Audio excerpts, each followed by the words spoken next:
All right, you guys, time to deep dive more of this Epstein connections because it is what's ruling the world. If you haven't figured that out by now, I don't know why you're here, but it is. We're going to talk about more of the named names that were named on the Congress floor this morning and why they were redacted, who they are, who redacted them in the first place, and what we are learning about that. Plus, we're going to talk about Hollywood Epstein connections and how they've been signaling to us all along these sort of demonic pedophile cults. It's no longer a conspiracy theory. It is real conspiracy. The person we're going to talk to about this is Jay Dyer. He's been telling us for years about all of this symbolism and what we should know about it. And now it's time. It's time to know it and talk about it in polite society.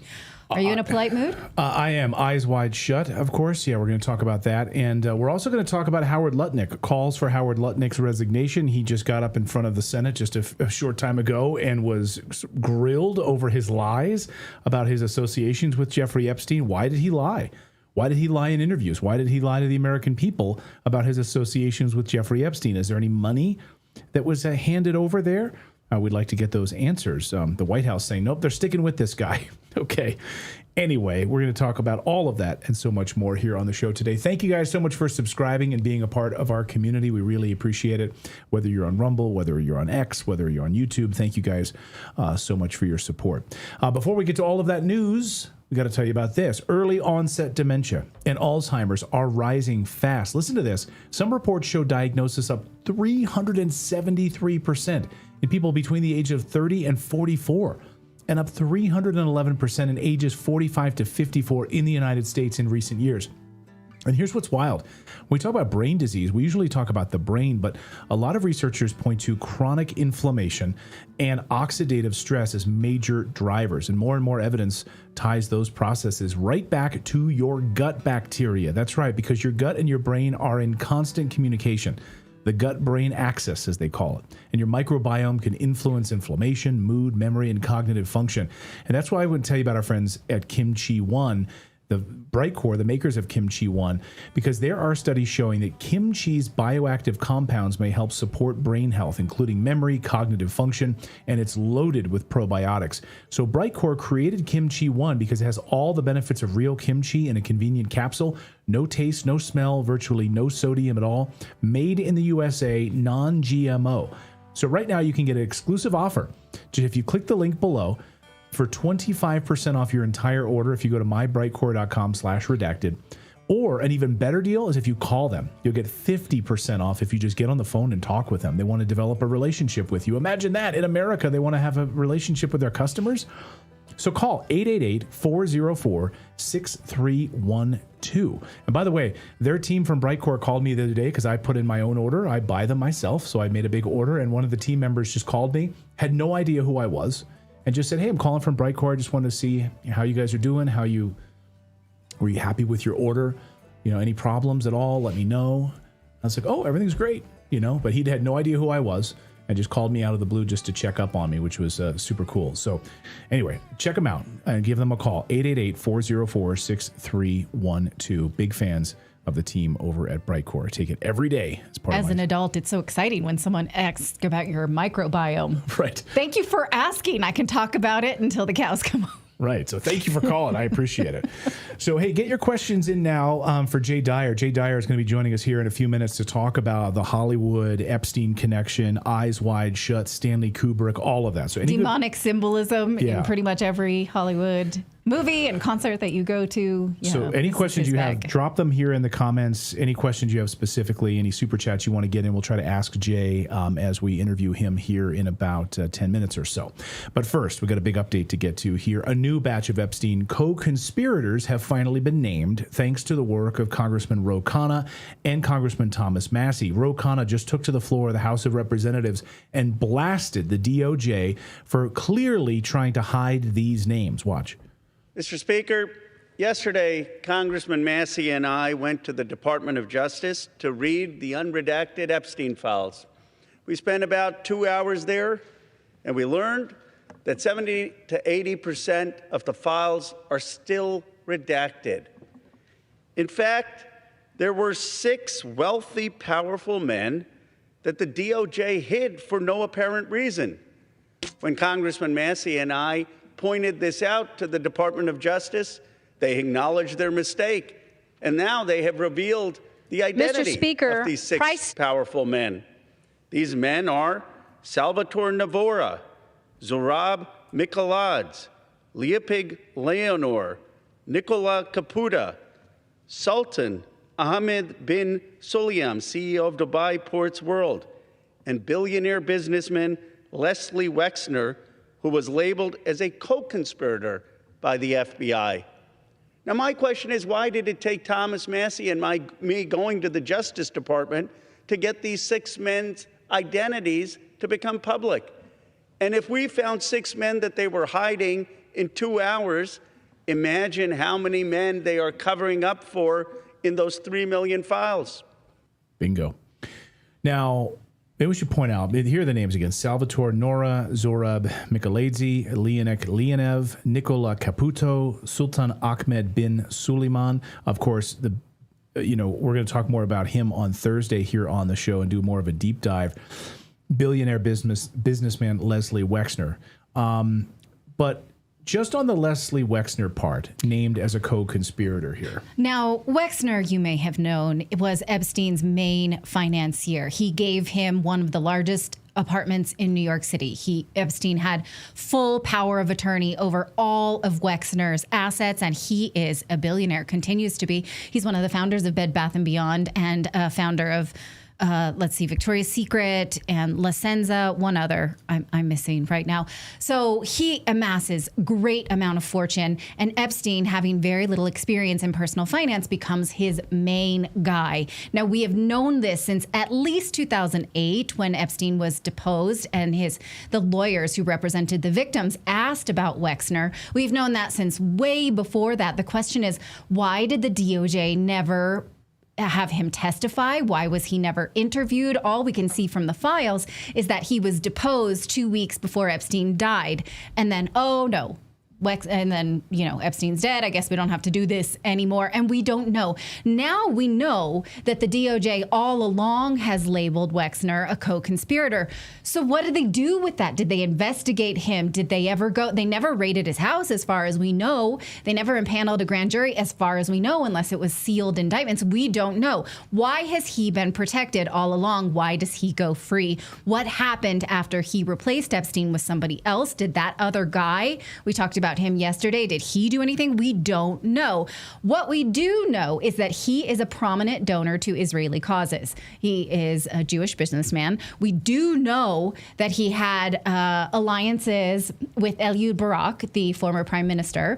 We do know that Benjamin Netanyahu's son once called Wexner a cult of pedophiles because he said that he was aligned with the far left in Israel. And then Netanyahu obviously is the right-wing version of Israeli politics. He has said that Wexner has been trying to influence Israeli politics for decades, and that appears to be true with his donations. So who protected him? Why did we never, if the DOJ all along has labeled him a co-conspirator, why has he been left alone? Also, a strange bit is that he went on to buy the Martha's Vineyard home that the Obamas had rented. What is that connection? These are very serious questions that we never got answered.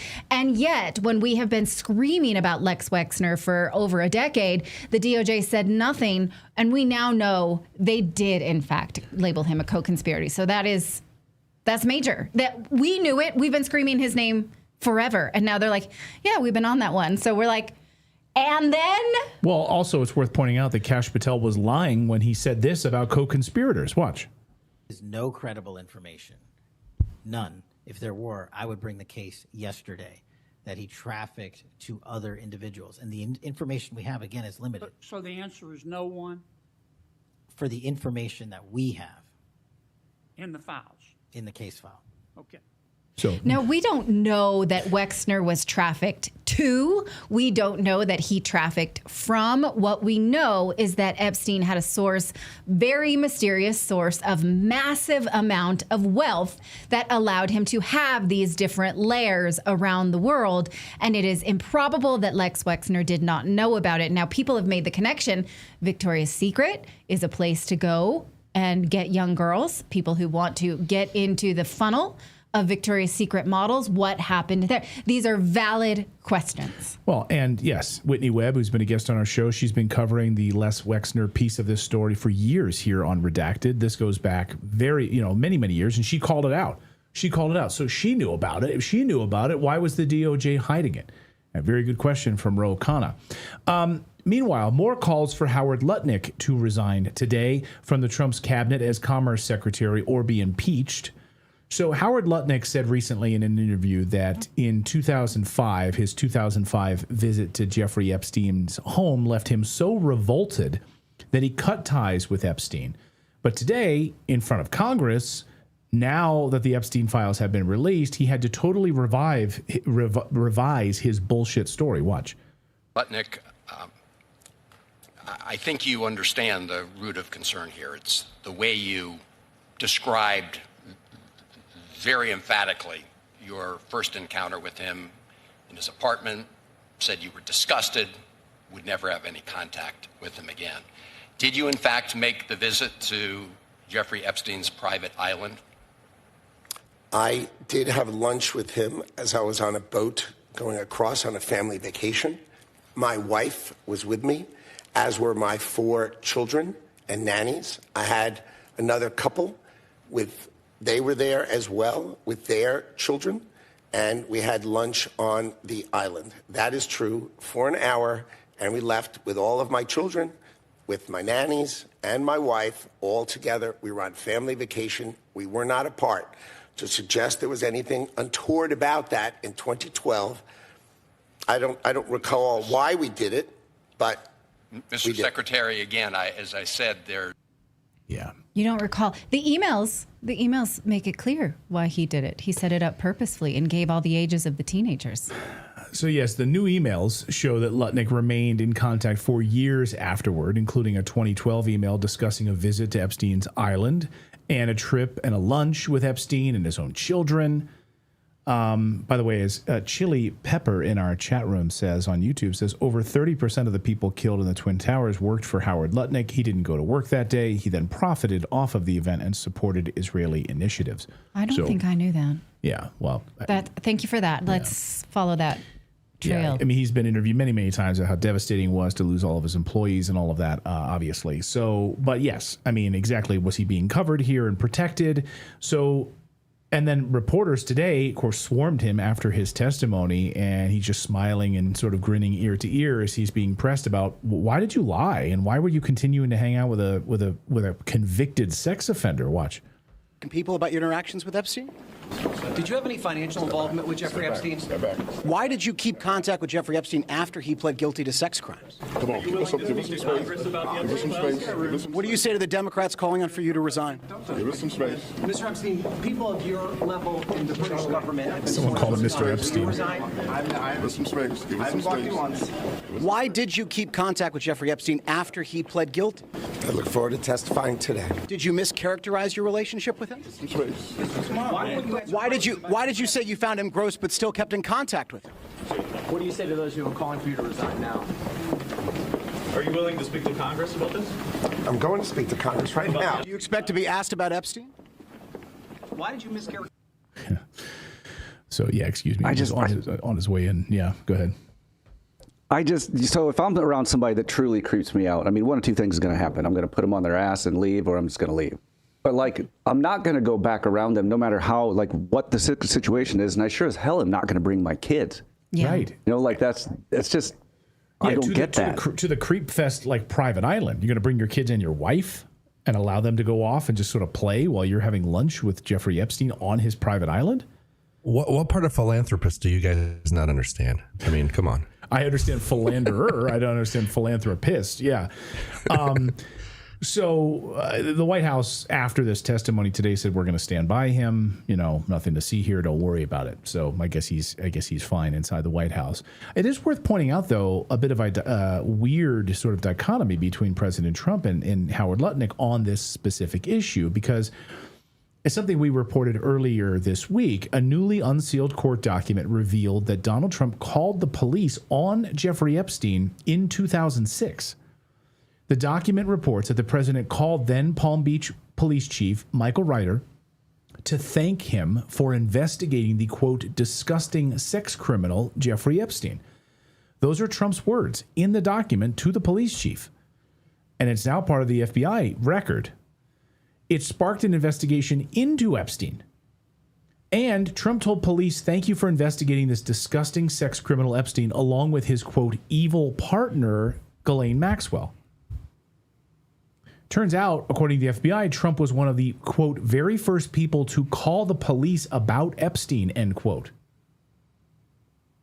So however you feel about it, it's not for, I'm just pointing out. So Trump in 2006 knew Epstein was a, quote, disgusting sex criminal, and yet Howard Lutnick didn't have any problems offering to send his kids to Epstein's Island a year later, or when he broke ties with him.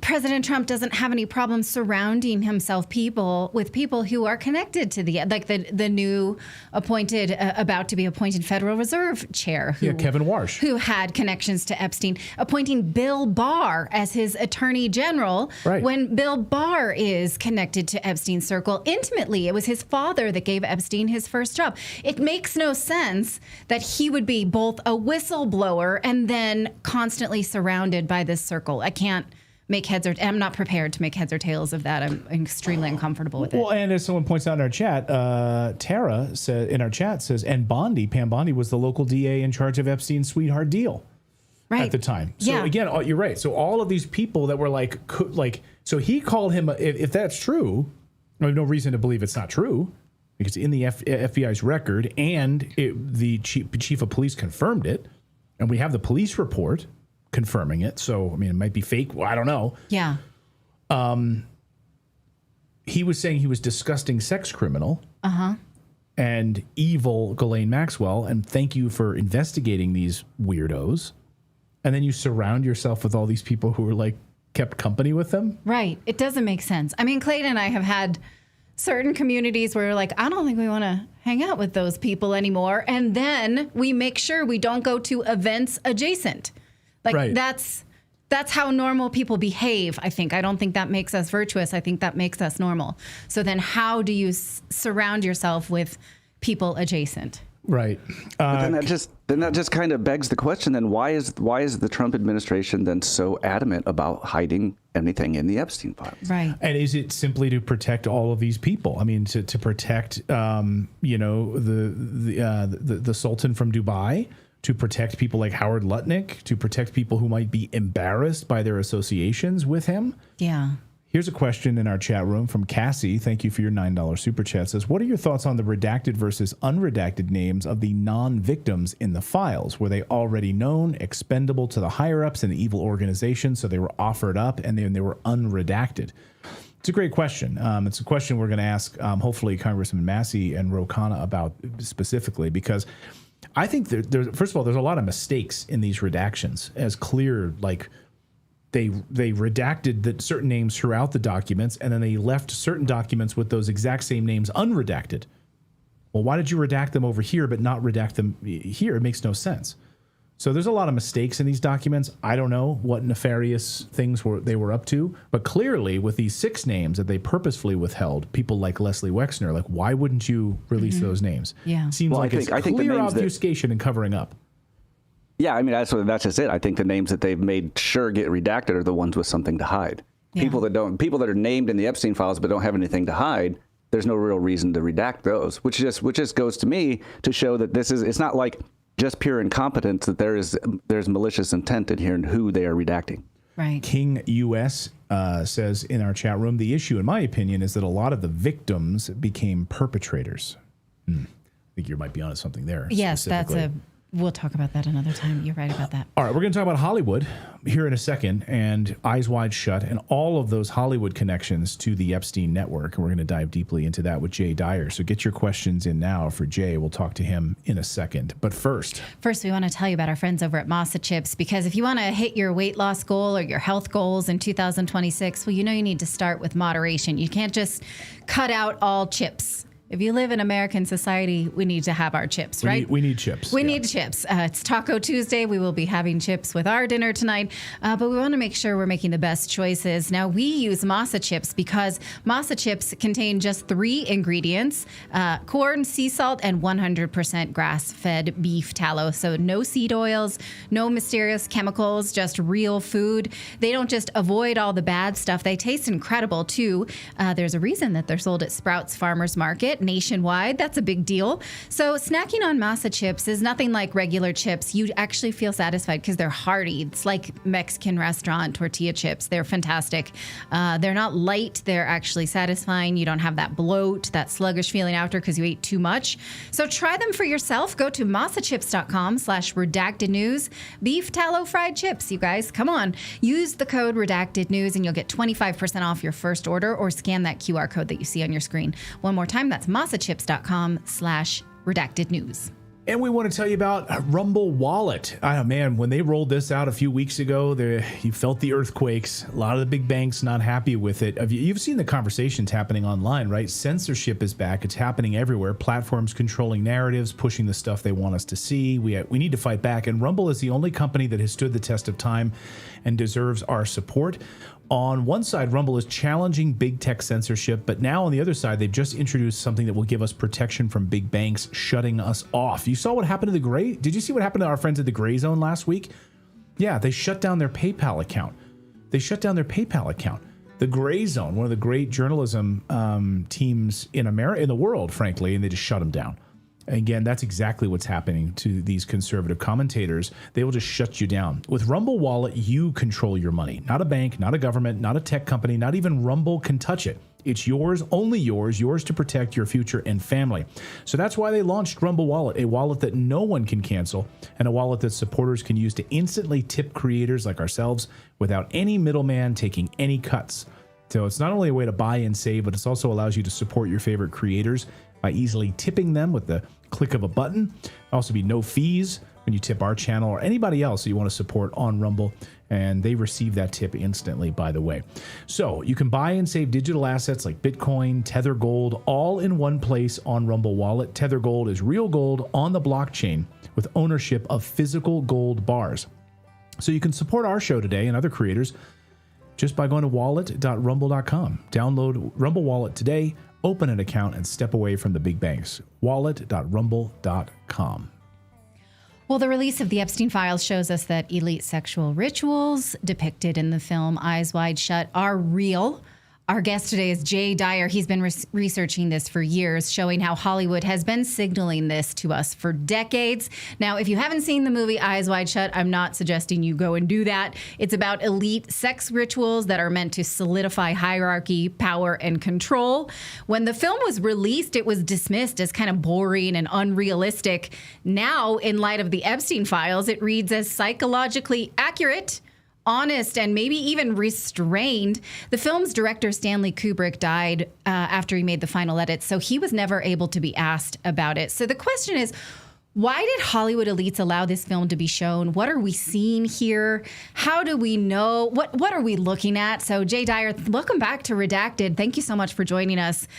You wrote this on X the other day, and I thought we would have you explain it. You said, this is real. It puts the famous Rothschilds mask ball photos in a new light. This has been going on for a long time. So I'm just going to hand you the floor and explain to us what the hell. Yeah, thank you. Glad to be back with you guys. Yeah, I wrote a really in-depth analysis of Eyes Wide Shut, kind of a academic style essay maybe in 2011, and I got quite a bit of attention from it because people started noticing, hey, you know, this aspect of the ritual, this aspect of the tie into Hollywood, there's actually history behind a lot of this. And Kubrick, as a, somewhat of a counter establishment figure, was putting a lot of messages into his films. And so I was studying film at a graduate level as well in terms of propaganda at the same time. So the deeper I dove into this, I started realizing that in the academic literature, which, most people don't actually read, not that they would, I mean, it's just for a bunch of nerds.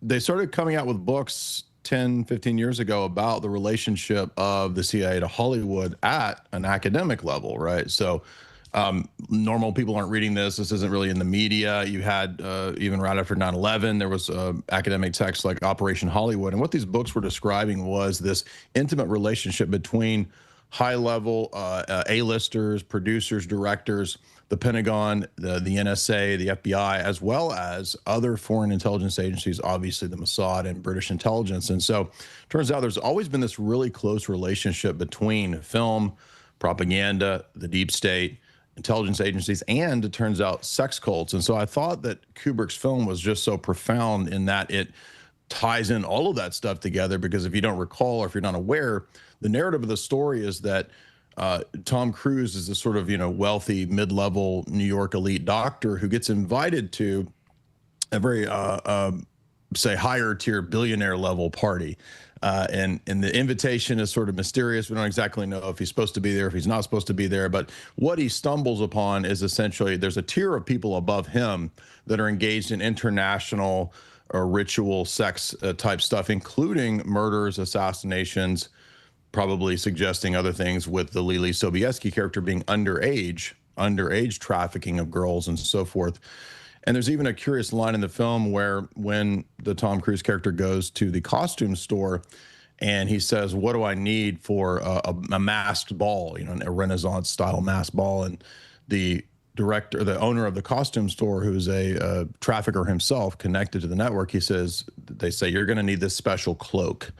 And so that is a cloak worn specifically by royals in Europe and in the UK. And so when Tom Cruise stumbles upon this and gets to this big event here, he sees this mass ritual orgy. It's a black mass, essentially. It's very Crowleyan in terms of Aleister Crowley style rituals. And ultimately, we find out this is a network that is compromising and is essentially controlling the wealthiest people, in this case in New York, probably the East Coast as well. The guy has a British accent that sort of runs the cult, the Hierophant. So long story short, I think the phrase eyes wide shut is essentially describing the fact that back in the late 90s when Kubrick did this film, most people's eyes were wide shut. They were open, but they're shut to how the world really works, which is what this film is about. And if you go back to my book, the very first chapter, I talked about how this is describing the strategy and the techniques of the Rothschild masked balls, as you put up.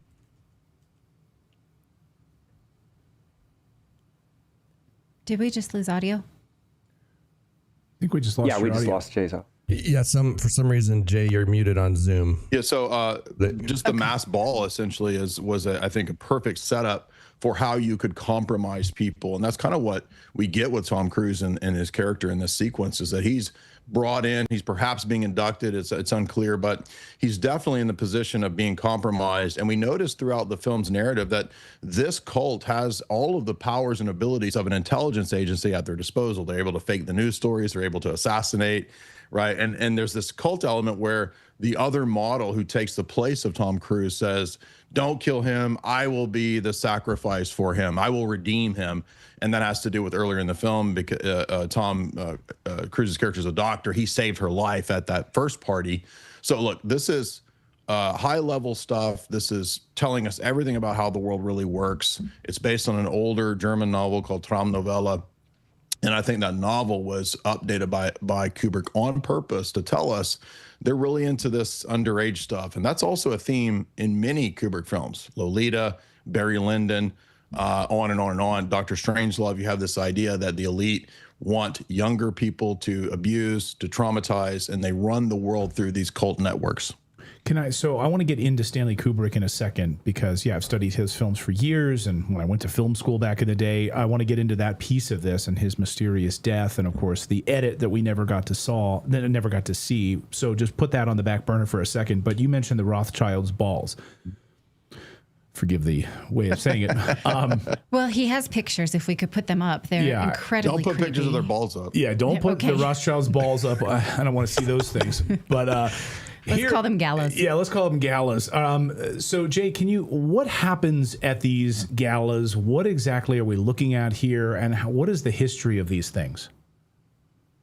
These are older images from the 60s and 70s where they were inviting very prominent people. In fact, some of the pictures include people like Audrey Hepburn being at these balls. And, this is this is, I think, an old European tradition. So the ball itself is nothing new. I've done research in my grad studies on Renaissance era mass balls, and what the elite would do is you bring all these people to these sort of Saturnalian parties where you have orgies, shall we say.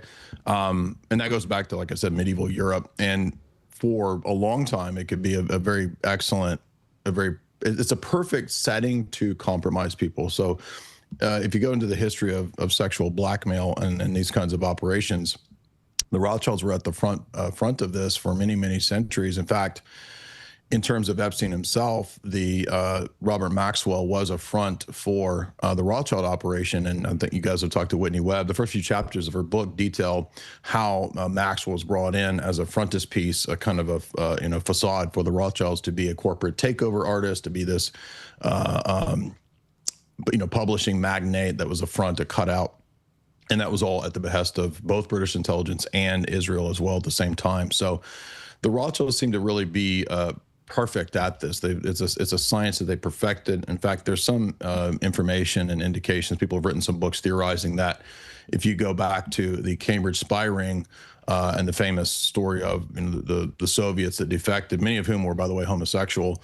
The reason that matters is because they were very close to Lord Victor Rothschild, who many people suspect was the key a person behind that Cambridge spy ring, because he was playing both sides, both British intelligence and playing the side of the Soviets. And there was that famous email that came out from Epstein a few days ago explaining that, well, the reason that Maxwell was assassinated was because he tried to extort the Mossad, whom he worked for, appointing himself as an attaché for Israel to the Soviets. And the KGB actually had translations that my friend did where they were, during the Cold War, they had the exact same assessment of Maxwell. He's playing both sides. He's trying to feed us secrets as he's trying to extort the Mossad.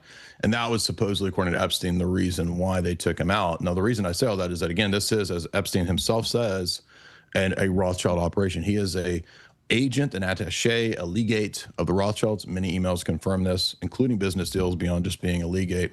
And again, that's because they have this long-time connection, not just to intelligence and to apparently cults, as well as the history of the nation state of Israel, going all the way back to the 1860s, according to Moses Hess.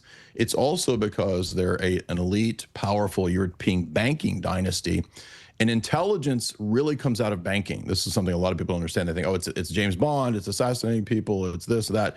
That's a lower level. The real origin of intelligence, even according to the mainline Rothschild biographers, like the Morton text, which is an official biography of the Rothschilds, within the first few chapters, the famous story about Waterloo, that they had advanced intelligence that allowed them to buy up the collapsed stock market in the UK and London.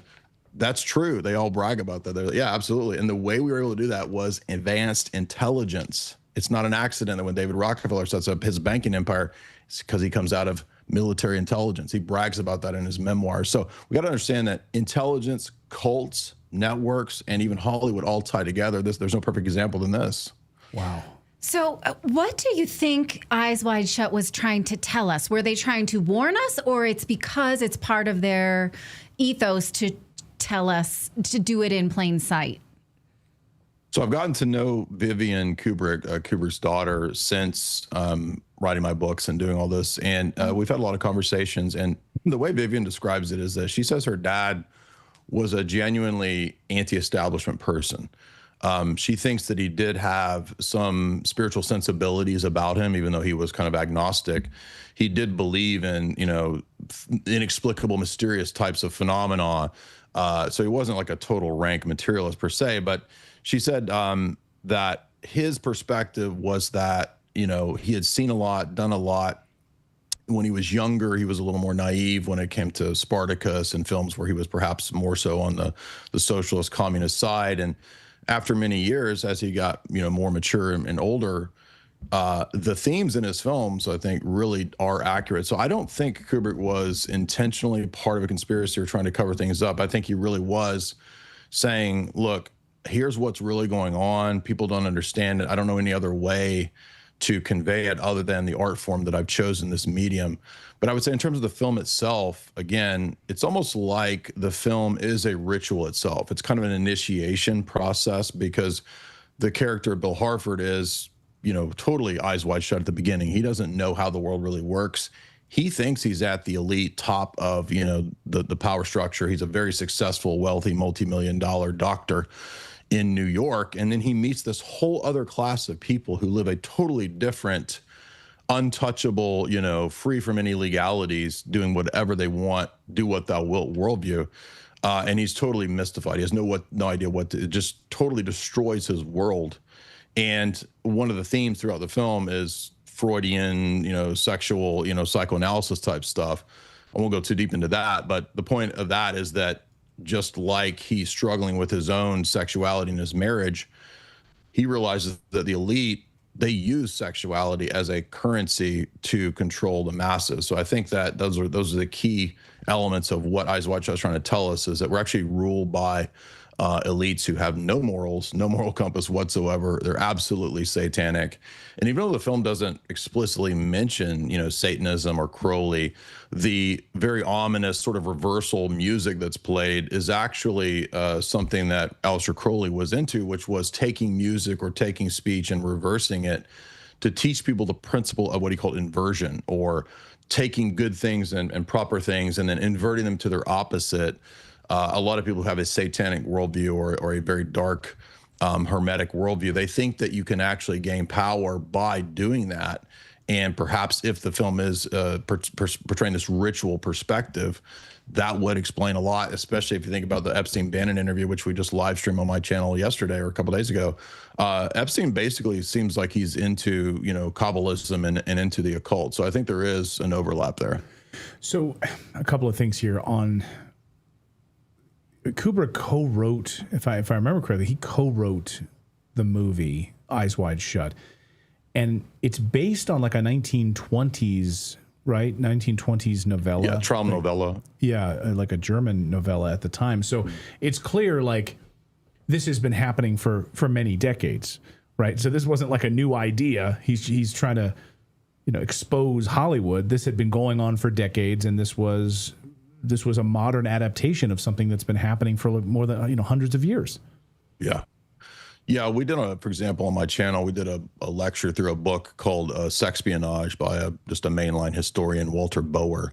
And in that book, he says that one of the elements that most people don't realize that has brought down kingdoms, destroyed civilizations, and ended wars is sexpionage, which is the art of sexual compromise, honey traps, blackmail, etc. We've all seen this in movies. If you saw the Jennifer Lawrence movie Red Sparrow, that was about Stalin and the NKVD techniques of training operatives and make them into sex honey traps. But the CIA always supposedly has this line of, well, we don't do that in the West. That's something that China and Russia do. Because we're moral. But the reality is that just simply they don't do it under the cover of the CIA. They use other things. You think about Operation Midnight Climax. That was an MK Ultra adjacent program that's declassified, where the CIA was wanting to study the effects of LSD on Johns in the midst of sexual things, liaisons. And so they dosed the Johns using mafia brothels. And so that's Operation Midnight Climax right there. So what does that tell you? Wow. That when they say, "Oh, we don't use sexual operatives," well, no, they just farm it out to brothels run by organized crime, which has always had a close relationship with the CIA and the OSS going back to World War II. So yes, you're absolutely right. In fact, there's a famous guy you could look up, Kenji Doihara, as an example. He was the Japanese Jeffrey Epstein back at the turn of the century in the Japanese-Chinese War. He got this idea to set up a bunch of brothels in China and put the prostitutes strategically in the locations near where the Chinese generals lived. And he was able to defeat China through opium and prostitution networks, and the prostitutes were all spies. And so I think that you're starting to see the picture come together. Like, this is a known technique. It's just not known to people unless you've studied, history or military history. Like, this is how the world really works. So it's like a buffet. You have sexual perversion, sexual rituals, drugs. Like, just choose whatever we can do to control. There's no rules for this kind of thing. Although it seems to be there are rituals. How much do you think the rituals that, as we see in the Epstein files, we're organized in these ways. So we see things like, thanks, had fun at the hunt. What else do we see? The one that you brought about MK Ultra grooming this sex kitten about like, she's smart. She is wounded in this way. We'll try and like groom her and manipulate her in this way. Is it willy-nilly? Is there a schedule? Do you get calendar invited? What do you think? Great question. Some of that domain is still a little ambiguous and unknown. However, I've got several books from MK Ultra doctors themselves up there on my shelf. I can get them if I need to. For example, John C. Lilly's book, Programming and Metaprogramming in the Human Biocomputer. That's all about LSD in human programming and MK Ultra operations. So Jose Delgado has a book up there, Physical Control of the Mind. So these are all real MK Ultra adjacent doctors who were studying these things. And if you think about Alfred Kinsey, his research was funded by the Rockefeller Foundation to study underage sexuality. He's the one that, of course, was a notorious PDF with those disgusting experiments that he did on kids. And he's the one that promoted the idea that everybody is on a spectrum gay. So we're all Skittles, we're all rainbow. According to Kinsey, he was a big promoter of, the 60s countercultural sexual revolution type ideology. So when you think about at an academic level, you've got these so-called academics and scientists and sociologists studying this sexuality and then promoting these ideas that become, sort of toxic culture. I think you're spot on when we consider the possibility that the deepest that we can go into the public information on MK Ultra does include fracturing personalities. It does include attempts, at least, at using LSD, according to Lilly, even on young children to program various alters in them in experiments. He explicitly says that at the end of the book. So I would suspect with that email, it looks like a person who was spotting or recruiting for Jeffrey Epstein, looking for people who had, according to him, sexual trauma, which would make them more susceptible to being developed or being, programmed, so to speak, into being some sort of operative. It even gets into weird sort of, I don't believe in X-Men stuff, literally, but it's like that, where it's the person can develop abilities or techniques, and we don't know what that stage 3 means, but it does sound like the type of process that you read in some of these MK Ultra doctors in terms of traumatizing and programming people to be operatives. And we see like heads of state, queens, kings, billionaires, they're offering their daughters to Jeffrey and saying, hey, take her, program her. Hey, my son, he's 15. How do I program him to, interact with women? Like, could you give me advice on parenting? Like, just insane. Like, who would ask Jeffrey Epstein for parenting advice? Well, apparently the children of the royals and the elites throughout the world do. Yeah. I want to circle back to Stanley Kubrick here. And by the way, just some great super chats. Any questions we have here for Jay? Greg Pye says, all the systems of society have been fully infiltrated by an invisible enemy: family, education, religion, media, government, technology, government. Thanks, Redacted, and keep up the great work. Thank you. So Stanley Kubrick, he died, I think, was it 2 weeks after he had submitted his final edit? Do I have that timeline? I forget the exact date, but it was soon. Yeah.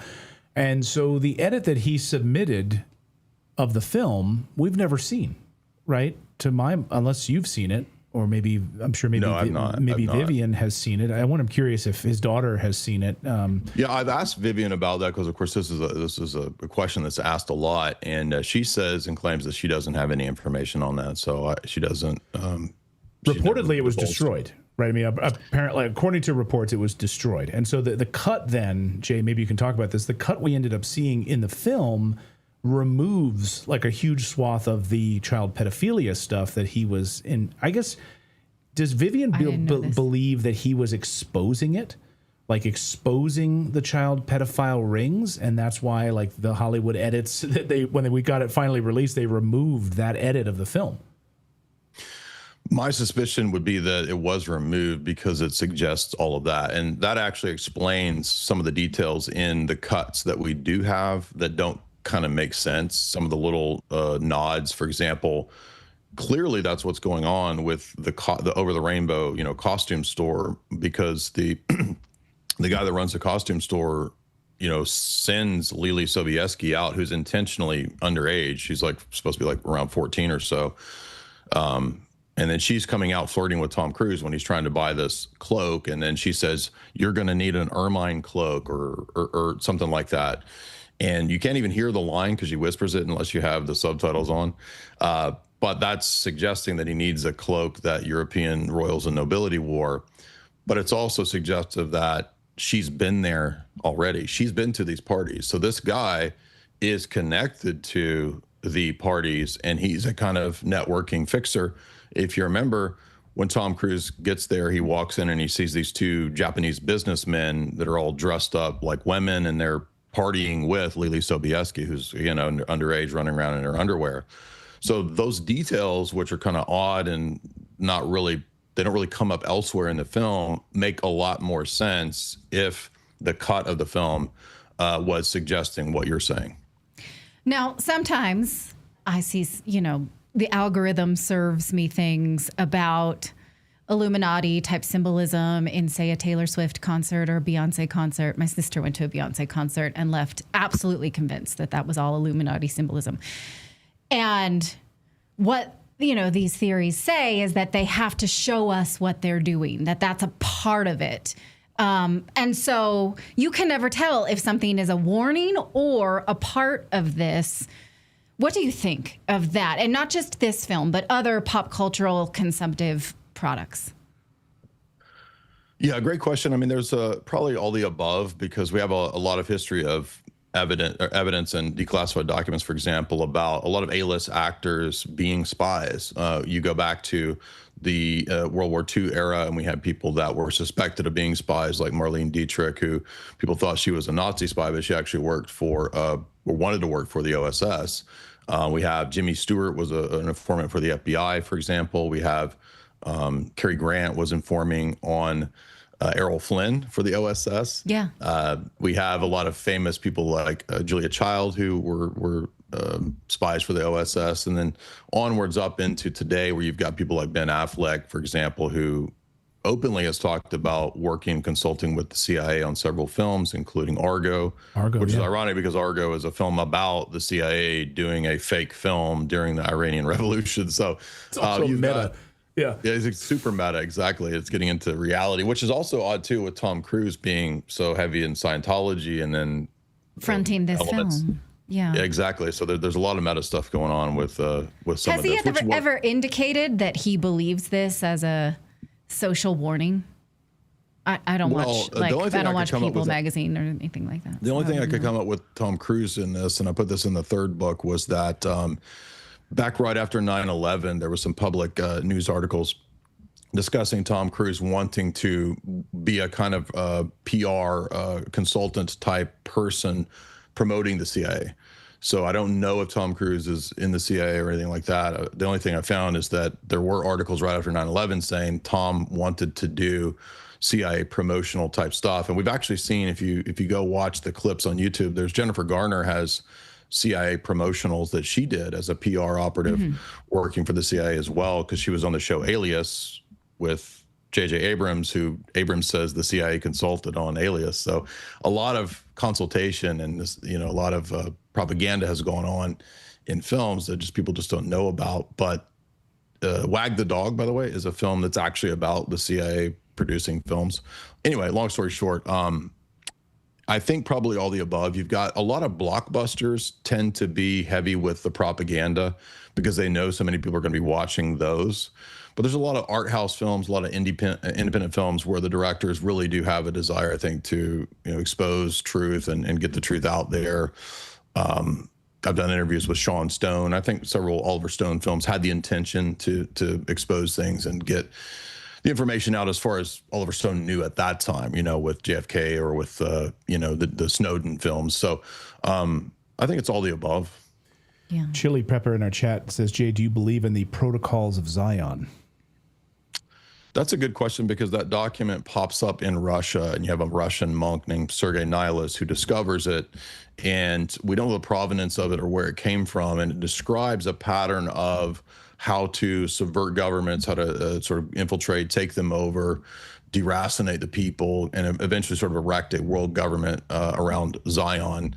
Earlier documents prior to that, like Adam Weishaupt's real documents and plans. He was the founder of the Bavarian Order of the Illuminati. His documents describe similar types of plans of erecting a sort of a world socialist Jacobin-style revolutionary communist government. Those ideologies of Weishaupt, for example, played a heavy role in influencing the French revolutionaries who did want, especially the Jacobins. They were the left wing of the right wing dialectic in the French Revolution. They wanted a full-on communist, atheist, socialist world order. And what you see in the protocols is something very similar. So whether or not that document is 100% accurate or authentic, it does express a real historic plan for a socialist world order. And whether that one's true or not, like you already have documents like Moses Hess's book from Rome and Jerusalem, where he says we're gonna, set up a kind of a socialist order. The Rothschilds are behind it; they are supporting what we want to do, and we're gonna start buying up the land in the Middle East.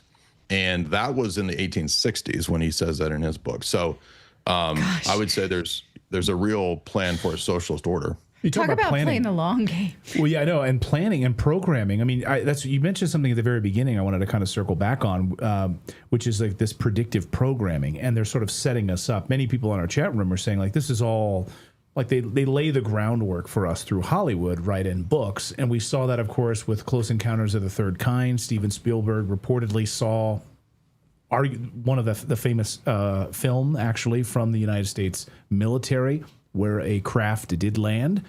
That's why we get Close Encounters of the Third Kind. And now we get his new Disclosure film, which is coming out this summer. Steven Spielberg's Disclosure Day.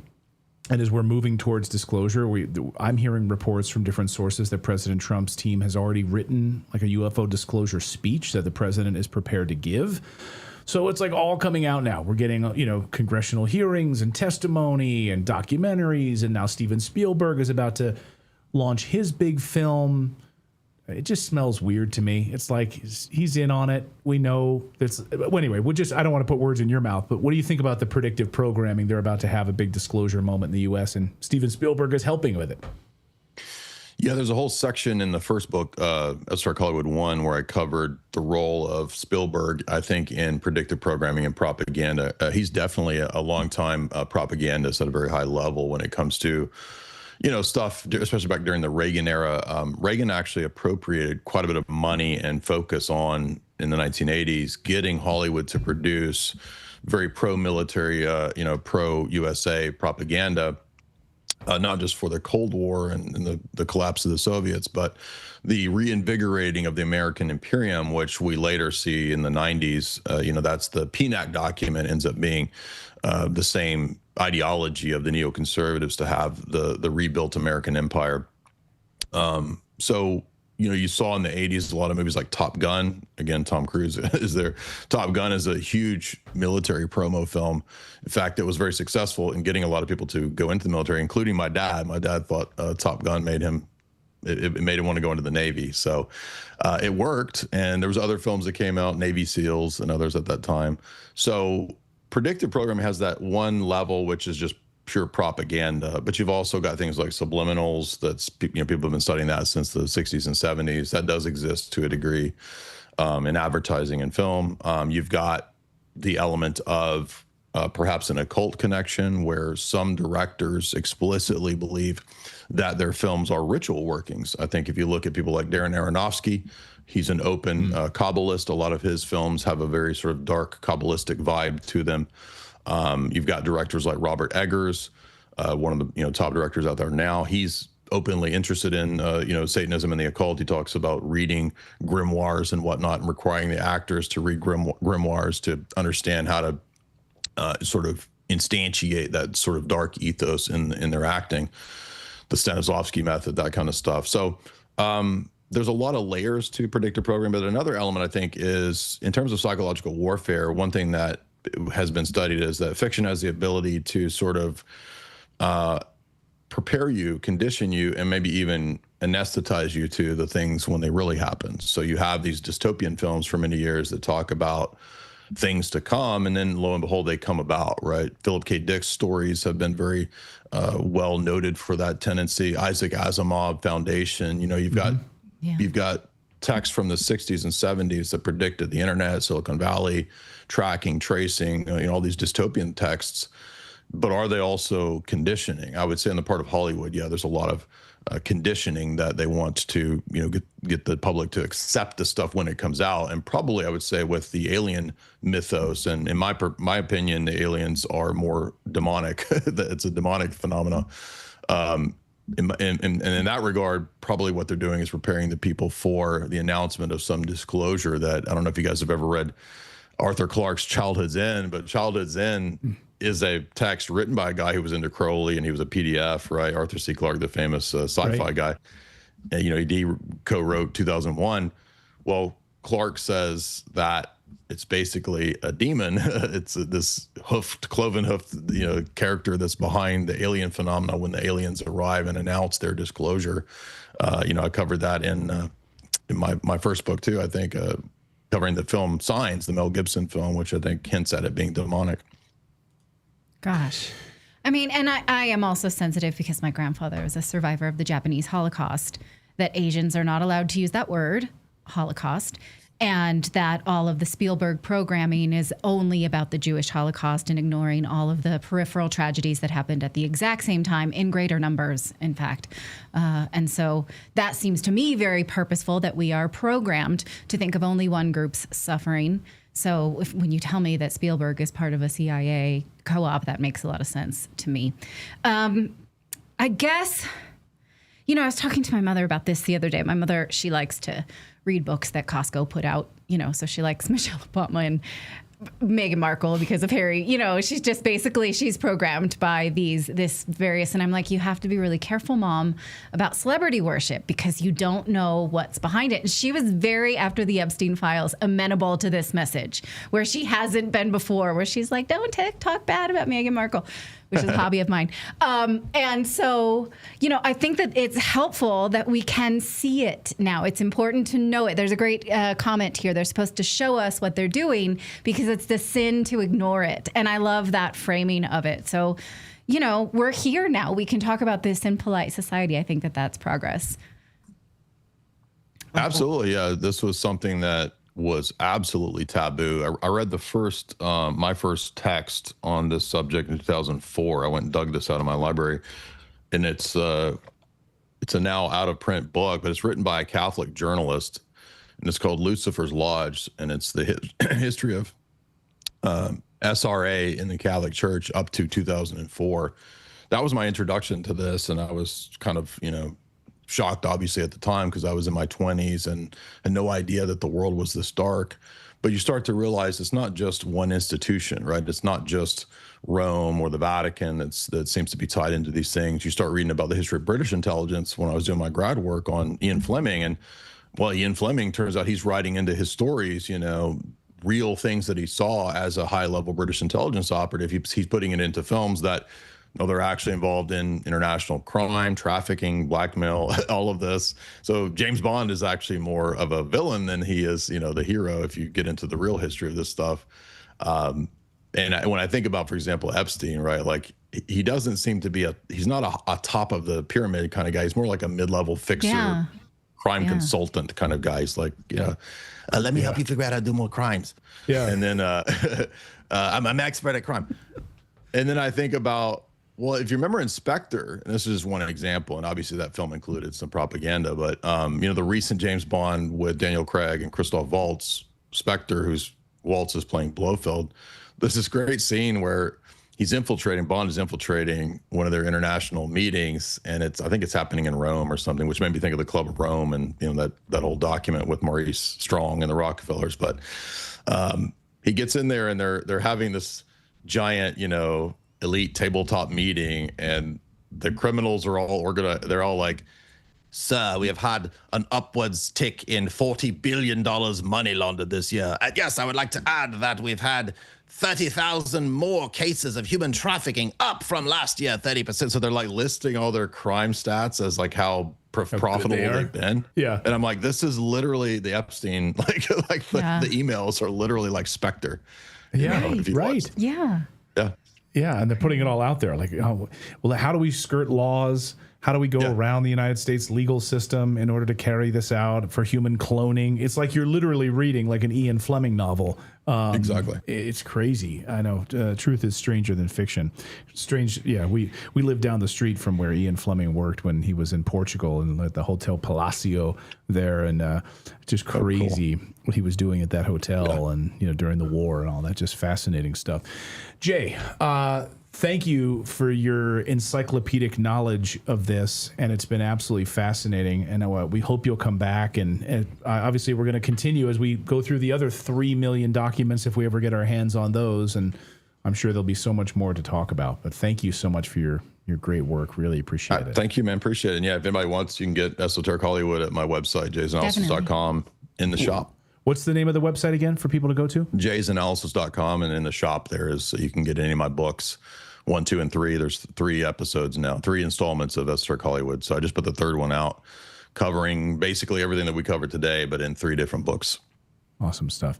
Jay, thank you so much. Great to see you. Thank you, guys. Appreciate it. All right. All right. It's real. If you don't believe it now, yeah, go ahead, Philip. After listening to him, though, I was commenting in our production group chat, like, a lot of people use books as a backdrop for their, like a bookcase as a backdrop for their, their set. I'm pretty sure he's read all of those. Yeah. That's the impression I got. With all the bookmarks and the highlights and everything. Yeah. It's so funny if you go to like how to build a studio, people like, get a fake book backdrop, and like, it'll be like, it's like all Oprah book club books and stuff like that. And it's like, that these people haven't read these books. Jay, he's read them. You can tell that Jay has read these books. He's a walking encyclopedia. Yeah. So love having him on the show. All right. Hey, we're going to take some of your super chats here in a second. And we want to thank you all for subscribing. But we want to get to some of your super chats and comments here. We'll read some of the chat room commentary. There's a lot of great comments here. So we'll try to get to as many of them as we can. But first, we want to tell you about Connect Invest, because, hey, is your money actually working for you or just sitting there doing nothing? Well, you know that the American dollar is being devalued. So if your money is in a savings account, it is depreciating as we speak and breathe. So you want to make sure that your money is in performing assets. And there is a smarter option. This is one that thousands of investors are already using to grow their wealth without volatility, without complicated real estate deals, without needing a ton of money to start. It's called Connect Invest. With Connect Invest, you're investing in real estate-backed notes and earning fixed, predictable monthly income with returns of up to 9% annually. So no tenants, no toilets, no 3 a.m. phone calls, no guessing what the market's doing. And you can get started in as little as $500. That's right, just $500. It's simple. So you just go to connectinvest.com/redacted, create a free account, and add $500 to your digital wallet. And then you choose the terms of the note, 6, 12, or 24 months. And then you just sit back and watch your monthly income hit your account. You're helping fund real estate, commercial, and residential projects while earning passive income every single month. Plus, they have a special deal right now. When you fund your account, you'll get an extra $50 bonus straight into your digital wallet. So if you put $500 in, you're actually earning a return on $550 just for this special bonus. So sign up today at redacted.inc/invest. Again, it's free money before you even start, predictable income, and don't let your savings devaluate because of global politics, which you cannot control. Put it somewhere where you can. redacted.inc/invest. All right, a few super chats here. Let's get to them here. Jilly Prepper says Donald J. Trump was best friends with Epstein for 10 years. I don't know. Was he best friends with him? Yes. Let's see. I mean, not to be like, do people like that have best friends? Like, I think they have acquaintances, probably favorite acquaintances, but friends, I don't see. I don't know about that. Remnant Disciple Lazaro Revelation 1217 says, we get so many. So Remnant was like, why didn't you ask Jay my question? If I didn't see it as a super chat, like our chat room flies by. So it's hard for me to see stuff that's not like paused with, it's like impossible to go scroll all the way back. So I'll do my best here, but you were, I said, sorry, I did not see your super chat. What question did you ask? And he said, oh, sorry. Oh, you were only taking questions based on a super chat? No, I can't go scroll through every one of them. We get thousands of comments every that come in every few Right, minutes. like super chats are pinned in a different place, so you can just click on that and see them right there. Regular chats are they just scroll by so fast that if you don't catch it live, it's buried. In the back end, there's an area called viewer activity where I can actually click on that, and it shows us the few super chats that we got that came in. So just so you understand, not to have your feelings hurt, Remnant, but appreciate it. But Remnant was telling how he's more. I think you were saying like you know more than Jay or something. Oh, I've studied New World Order since early 2001. Just wanted to state what Jay Dyer shared is not new to us. Okay. Thank you, Remnant. So that's great. That's wonderful that you are enlightened and that you know more than most people. Thank you for sharing that. I appreciate that. Not everyone knows all of that research, but that's amazing that you do.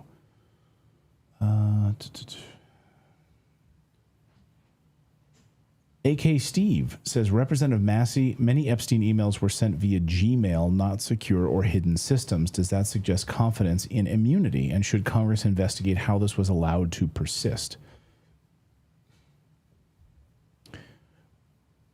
Well, I mean, certainly people like using non-governmental emails for this type of transactional behavior, for sure, right? This is the thing that got, Hillary Clinton in trouble, but then not really in trouble, and nothing ever happened to her because James Comey, right? Thank you, Apophis, for your super chat as well. Brandon C., thank you for your $5 super chat. Love the show and your efforts. And Apophis, thank you for your $50 super chat. Really appreciate that.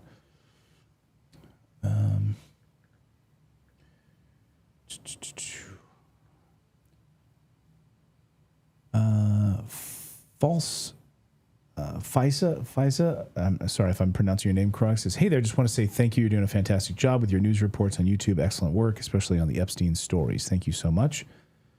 Appreciate that. I mean, the thing is we're constantly learning, right? And so that's the goal here with this show is we don't have all the answers. I certainly don't. I mean, except a couple of our viewers just admitted that they have all the answers, but for the most part, we're all learning constantly, and we all have blind spots, and we're all trying to dig deeper into these stories. So that's the goal here. And I also think it's important. Like we had David Icke on the show, who's done incredible work for 36 years.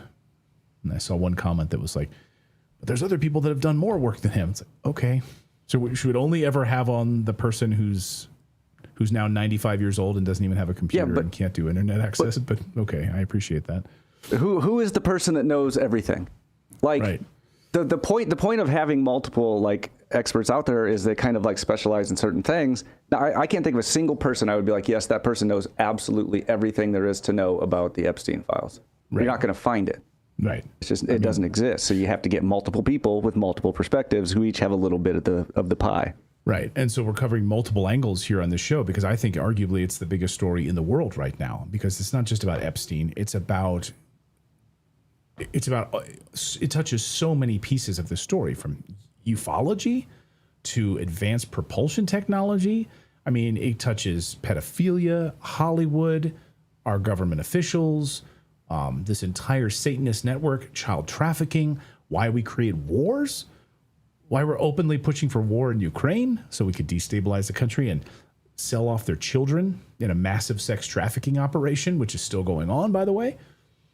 As we've covered the global baby economies. Factories. Yeah, global economies. I'm sure I'm missing something. Yeah, biometric surveillance state, right? Everything. So I think it's arguably the biggest story in the world. Next only perhaps to the UFO revelations that we're just learning about and we're likely to hear more about. But like Congressman Burchett just admitted on camera, what we've been reporting here for at least the last year or two, that there are underground bases, massive underground bases where we have aliens that we're working with. This is coming from Congressman Burchett. Can you imagine, like on a normal day, like that story should be the #1 story in the world. It's unbelievable. We're actively working with aliens at underground water bases in the ocean, which we have covered that here on the show with different secret space program insiders and whistleblowers. Now, Congressman Burchett is on the record saying that he has evidence that that's the case. Okay, let's just move along. Let's just talk about Bad Bunny at halftime shows, cultural stuff the Epstein binder access journalist types will cover on their shows. But they won't talk about Lutnick. They won't talk about those connections at all. Demons.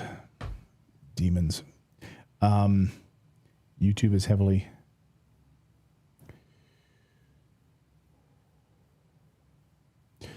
Remnant Disciple says, redacted, I was not stating that in prideful way, knowing things, all things. Please don't misrepresent what I stated. I was just stating much of what he shared. You start to learn after many years of research.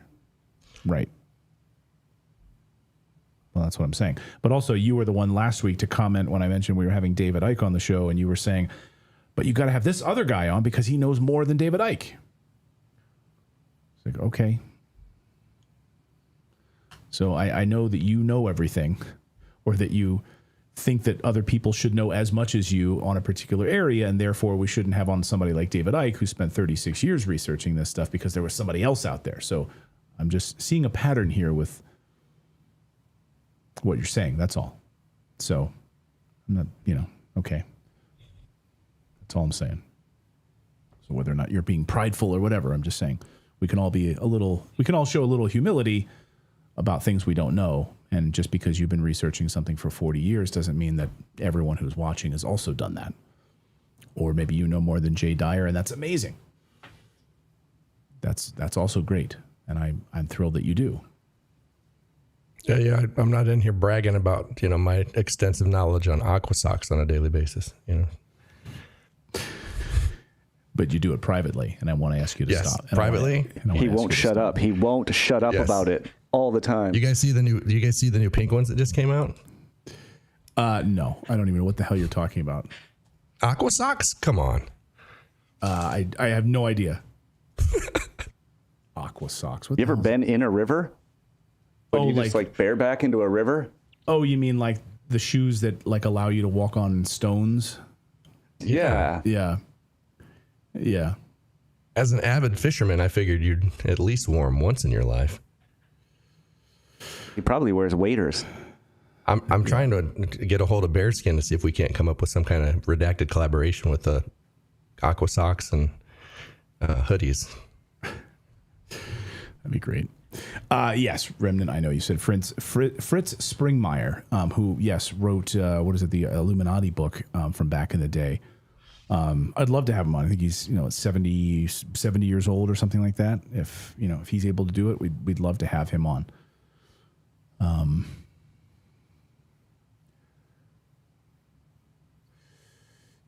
Yeah, exactly.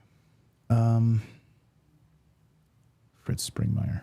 Stop sock shaming, Clayton. I don't know what aqua socks are. I like, you mean the water shoes? We call them water shoes. I don't know, the ones you wear when you go Yeah, I always call them river shoes. Like whitewater rafting or something. You kind of put them on the. Yeah. Google aqua socks. Just make sure you spell it right. Yeah. Yeah, but Remnant, I would love to have Fritz on the show. That's the thing. As you know, on my show, I'm willing to have anybody on the show who's willing to share their insights and research. But it kind of rubbed me the wrong way. I will admit, when 2 weeks ago I said, we're going to have, David Icke on the show, who spent 36 years researching this material and arguably one of the most knowledgeable individuals in the world on the subject. And you jumped in and said, no, there's somebody else who's more knowledgeable. Okay. I appreciate that. There's always going to be someone who has more knowledge. Would love that. Thank you. So we all keep learning more each day. Oh, and someone said Fritz is in jail. Is that true? Fritz is in jail? Okay. Well, that might be difficult to get him on the show. I don't know why he's in jail. Someone says, get Dr. Stephen Greer on the show again.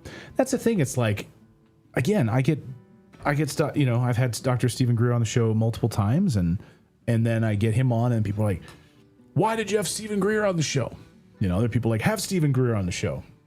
You can't please everyone, Can't please everyone. We had Marjorie Taylor Greene on the show. People thank you for having Marjorie Taylor Greene on the show. She's a truth teller. Other people saying, how dare you have Marjorie Taylor Greene on the show? Anyway, it's what makes the world go round, right? Yes, Paper Wings. I would love to have Fritz on the show for sure. Simon, see if we can do that. It'd be great. If he's not in prison, someone says he's in prison. I don't know. Sweet Sassy Bell says, "What do you do when your spouse doesn't believe you? I mean, on these subject matters." You know what I found where it works really, really well in those situations? Not with my spouse, but well, sometimes with her, because she'll only focus on like certain stories sometimes in her brain, you know. You just kind of have to like drop her videos from time to time. That's, I think, how that works, you know. So if you've got a spouse who like doesn't believe that Jeffrey Epstein was a pedophile or something like that, maybe share him videos of this show a little bit, like just, you know, slowly, or UFO and disclosure. Like if do you know some of those people out there that literally don't believe in aliens? Be like, sorry, that ship has sailed. We now have on the congressional record that we have biologics, we have off-world biology and bodies on the congressional record. Like, that's not a matter of like, I believe in that anymore. Like, really? Then that person is just being willfully ignorant. So just kind of like slip them some videos, you know? Like, hey, honey, maybe you should watch this video. Watch this. That's what I always say. You have to guide people to information. You can't force them, because anytime you try to force somebody, you're going to get resistance. So you have to, like what I've always said, is you kind of have to make it almost feel like it's their idea. Like it's their, you know, they saw the information because you guided them there, not because you tried to force it on them, because you will never be able to force information on somebody. No, I think like leaving little breadcrumbs of things from time to time. But, you know, for a lot of liberals out there, honestly, a lot of people who didn't think that there was like a secret cabal, a deep state, all these pedophiles running the world. The Epstein files have been a blessing in many ways, because for a lot of like liberals who didn't want to believe it, it's really opened their eyes to this stuff. Clinton, Obama, Bill Clinton, Hillary Clinton, all of it involved in this. So I know even my wife has friends who were like pretty liberal back in the day, and they're like texting her. They're like, "Oh my God, it's real. It's real." Like they've been so gaslit for so long by CNN and MSNBC and all of these people, you know. Well, that's why go ahead.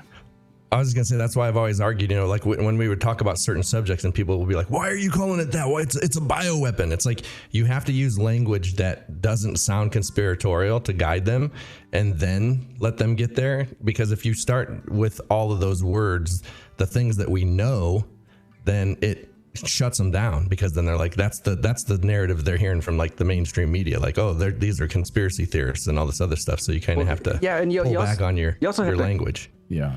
You have to, and along with that, you have to factor in like what you're trying to do is not get somebody to believe you, because I mean, there's a lot of people we have on the show. I believe everything they say. I have no reason to think that they're lying, but I remain unconvinced of the conclusion.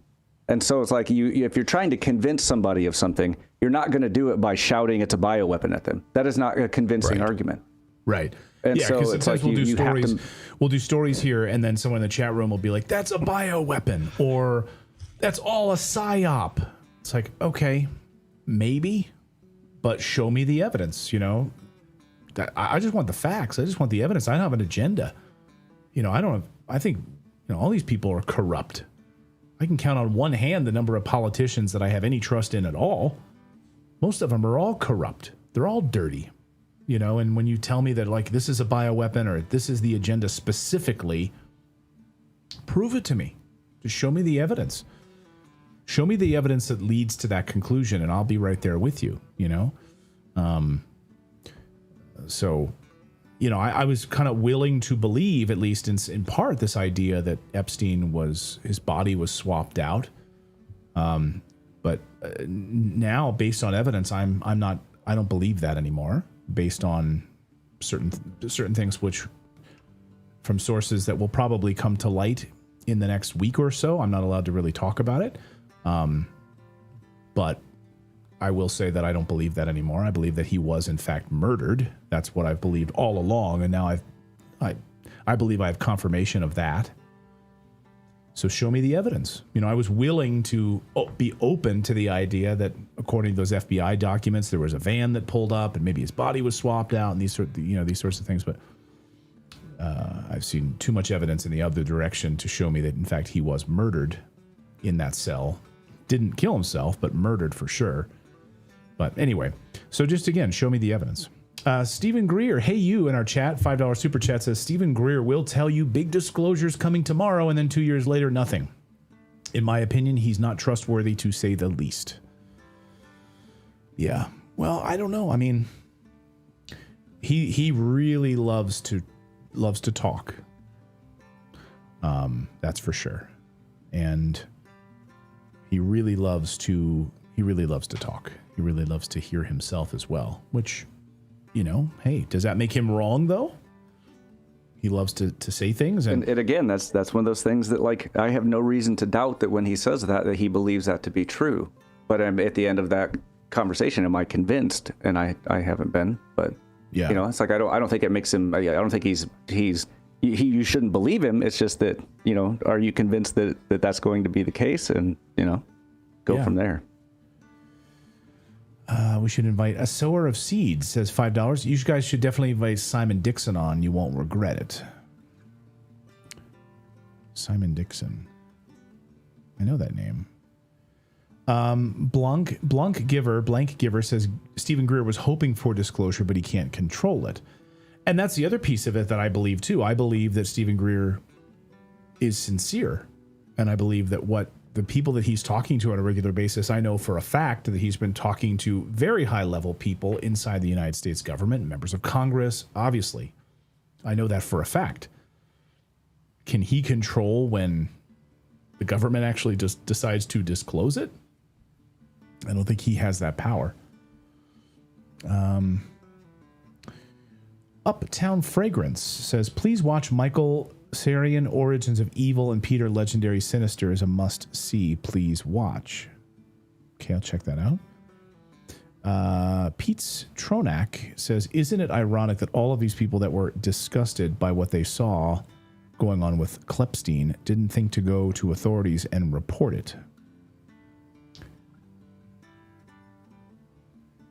Well, some of them did. Many of them did. We have how many 302 reports from the FBI from these witnesses who reported it? And victims, but all that got shut down in the original trial. Yeah. Mud Fossil University. Did I get a chance to delve into that yet, Clayton? No, I did not yet. Just in case, says Clayton, please check your email. Okay, I will. Someone says, love you guys, by the way. Robin says, Robin Chapman, love you guys, by the way. Thank you so much. Look it all up and make up your own minds. Yeah, exactly. Study all the angles and make up your own minds.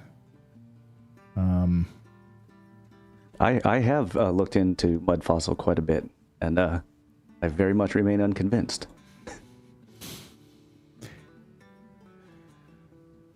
Rogie, if Epstein is dead, where is your evidence? Like I said, again, I can't, I'm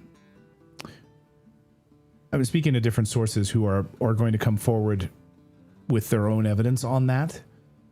I don't want to get out in front of them. It's not my place to do that. But I've spoken to 2 different sources on this piece of the story that likely will come out very, very soon. And you'll know when it comes out. It's going to be everywhere, by the way. Redmond says, Clayton, when are we going around the moon? Well, I would love to. I would love to do that. I would love to see the moon base, as many of the special space program people.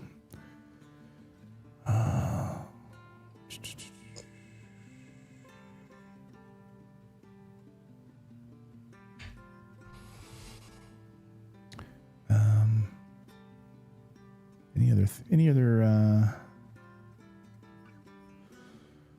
Bob Weston says, was Kid Rock a pedophile when his song called Some Call It Statutory, but I Call It Mandatory came out in 2008? I don't know. The lyrics would suggest so.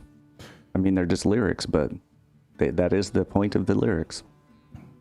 I mean, if he writes his own songs. Was Sting a pedophile when he wrote about Nabokov's book Lolita, speaking about the teacher, Don't Stand So Close to Me? You know, when he was writing a song about Nabokov, writing about that? I don't know. I mean, I doubt it. I mean, I love Sting, so defend him to the cows come home.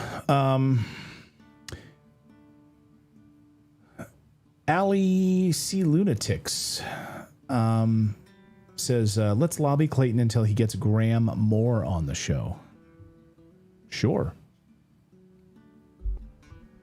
Longmeadow says, over 9,000 people on Rumble ignored by Clayton. Sorry for the Rumblers who donated Rumble rants. I'm not ignoring you. I'm on Rumble right now. We have both of them open the whole time. David is putting up Rumble rants on the screen. I know that's something we're working on because Rumble has a whole different infrastructure that I don't know where we can even find those Rumble rants. So, David, do you know where I find those? They used to be in. Let me go in there really quick.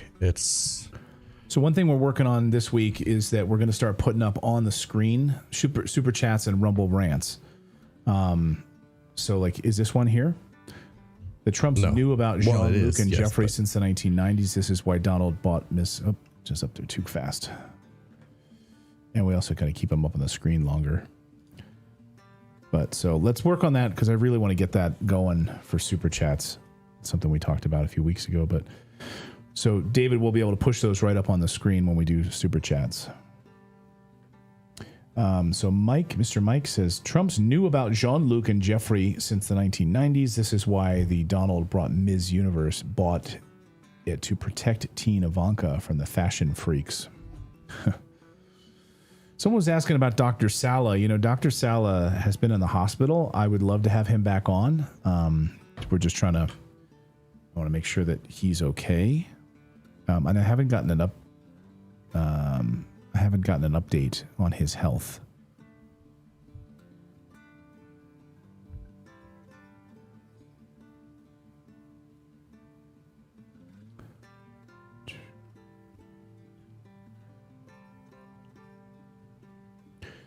All right. I think unless you're able to get these Rumble rants. David? Yeah. Are you able to get the Rumble rants? I'm sorry. Did you tell me and I... No, I'm looking for them. Where do I find them? That's what I'm looking to see where they are. So I think they're in... So I see one at the top. I see two at the top I can read, but that's... Yeah, you can see them. They sit there, but when they go away, that's the problem. So it's YouTube, finding them after they disappear. YouTube has a back end where they stay, and you can go in and read them afterwards. Yeah, and supposedly so does Rumble, but...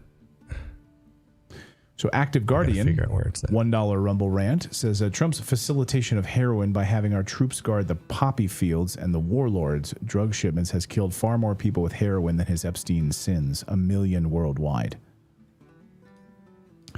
And Nico and Dime says, random question, but do you have a miniature pincher, don't you? Ours just went to doggy heaven, made it 12 years. Oh, no. Sorry, Nico and Dime. Sorry to hear that. Yeah, our boy Grover, who normally sits in this bed here. Well, he doesn't normally sit there, but we have it here in the studio, but he gets up and runs around. You know how mini pinchers are. They don't like to sit still very much. He just turned 6 years old the other day. Do I have a picture? Yeah, I don't know if you can take Natalie's shot over there. We have a little drawing up there on the... I'll do it. There we go. Oh, yeah, I don't know if you can see it up there in the corner. There's a little... Up there, there's a little a drawing that a viewer made of Grover with a sketch. It was really very nice. But yeah, I can't see any other Rumble rants unless David can find them. Yeah, I can't find them anywhere in here. I don't know where the heck they... Maybe we can ask the team at Rumble, David. Maybe we can figure out how to do that. Well, we can do it with Social Stream Ninja. The problem with that is, though, that you have to push them. We can't push them remotely. And with vMix, there's no way to divide up super chats. I just meant like talk to the Rumble team about like where they live afterwards. But yeah, however you want to push them to the screen. I know you were going to take that over so that you push them on the screen because I don't want to have to try to keep up with all of them if they're going to be disappearing all the time or moving so fast. Well, that's the thing. In Social Stream Ninja, they won't. It'll be like last time where they kind of separate. That separates super chats and Rumble rants, whereas Vmix does not. Yeah. All right. Well, let's do it that way. Then that way I can just go back to him and grab them from there. Yeah. All right.